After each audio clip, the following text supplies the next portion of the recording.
Welcome to another episode of Curricular Bytes. I'm Dr. Waslick, and I'm joined here today with Dr. Helfenbein from Mercer University, and we are going to go ahead and get into it. Thanks for joining us today. Absolutely. Thanks for having me and thanks for doing this. I think it's a great project. Thank you. All right, so can you talk a little bit about how you define curriculum studies? Curriculum studies is a pretty big thing that I think has some subfields that are pretty important. Um, that would include things like curriculum theorizing, curriculum history, curriculum evaluation, curriculum creation. Those types of things are all underneath this big umbrella called curriculum studies. I think at its most basic, what we're trying to understand within that big umbrella of curriculum studies is what is the what of education, right? So what is it that we are trying to impart in an educative context?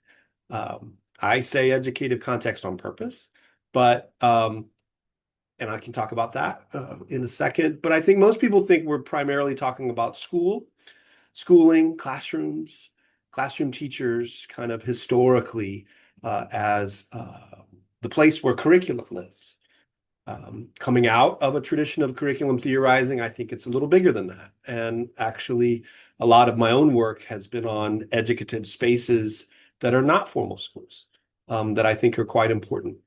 Often in the basement of churches or after school programs or underneath a tree in Mississippi in 1964. Education happens in lots of places.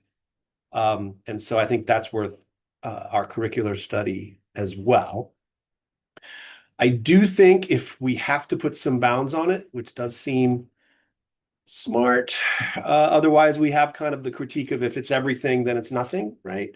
But I think part of when you invoke the idea of curriculum is you're invoking a sense of intent, right? That there is some type of intent that we're trying to teach some other, right? Now, even that needs to be troubled almost automatically because I think what, again, a lot of curriculum theorizing has pointed to is that intent can be subconscious. That intent, we may not be fully aware, right, of what it is that what we are trying to do, or in fact doing in the doing of it, right? So I am wondering then about your scholarly contributions to the field. Talk to me a little bit about your contributions. I taught in urban high school. I've always been an urban ed person.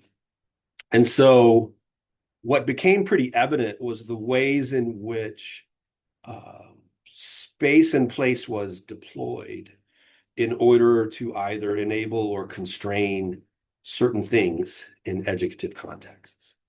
And those are not just things like achievement or outcomes, but opportunities, right?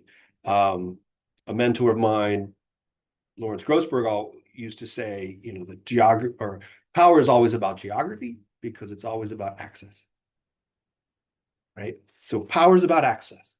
So you can look at classroom spaces, right, and see, well, you know, who's getting the teacher's attention and how is that spatially organized, right? Who is in the corner, right, and maybe not causing a ruckus, but clearly not engaged, right? And the spatiality of that enables the opportunities afforded, the engagement that's even possible. Then you can look at school buildings themselves. From there, you can go and take a look at districts. You can look at the ways in which districts resisted desegregation. It's been a big part of my work of every city that I've lived in and kind of studying deeply, well, what's the history of desegregation? And then what does that look like spatially? And again, spatially has a lot to do with access. And again, a critical geography thinks about what do spatial forces enable and what do they constrain. And I think in particular, we'll try to do this, the connection with cultural studies and curriculum theorizing is, again, a statement by one of my mentors, Larry Grossberg, is we have to move away from the logic of power and towards the power of the logic. And what he means by that is what a lot of critical social work did was kind of pointing to, look, this is how power works. Look, there's power. Power's working over here. Power's working over here. And that's true, right? And valuable.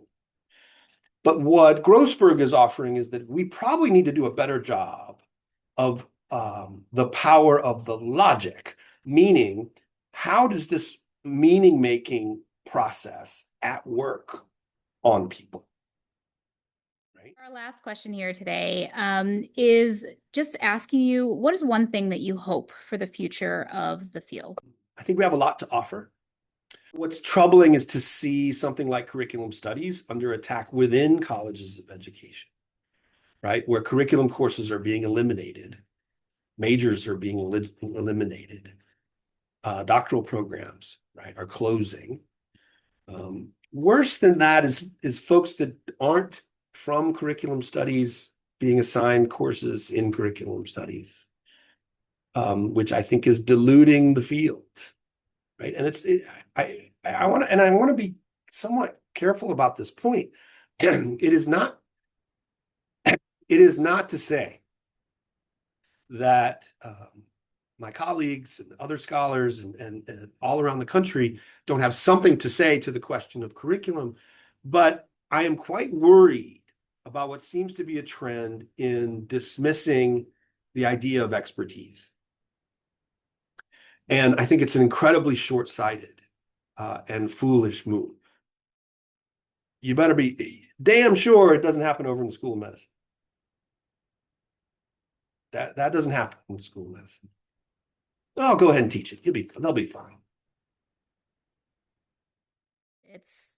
It is a problem that we continue to face. And so I think that's a very good note to end on today. As always, there'll be some information in the description with more of Dr. Helfenbein's work if you want to follow up. As a reminder, Curriculum Bytes is just a start of our journey. And so there is a body of work out there, not the least of which has been produced by Dr. Helfenbein during his career that I encourage you to check out. And I look forward to you all joining us next time. Thank you very much.